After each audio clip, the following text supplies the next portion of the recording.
Pri prvej návšteve prevádzky som si všimol rušnú lokalitu s kolóniou vtáctva. Neskôr som sa dozvedel, že ide o včeláriky, chránený druh. Ešte pred nimi sa tu objavili brehule hnedé, tie si začali robiť hniezdne nory v pieskových stenách už okolo roku 2012.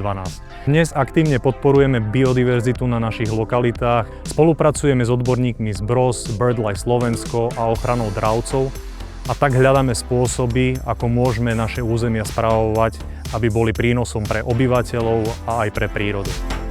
Je to pre nás určite záväzok. Nejde len o to, že tu práve včeláriky aj brehule hniezdia, je to aj o tom, ako my ako spoločnosť reagujeme. Snažíme sa prispôsobiť našu činnosť tak, aby sme podporili ich výskyt. Priamo pred hniezdnou stenou nachádzame pomerne rozsiahle rumeniskové biotopy. Pre nás sú zaujímavé tie kvitnúce byliny z hľadiska toho včelárika, ktorý tým pádom má dostatok potravy z tých opeľovačov. Nájdeme tu napríklad nádherné fialovo kvitnúce bodliaky, ale taktiež žlté komonice a krásne modré hadince. Čo by sme mohli spraviť ešte pre túto lúku, aby viacej kvitla, je, že by sme ju začali pravidelne kosiť a tým by sa podporila biodiverzita tejto lúky do ďalších rokov.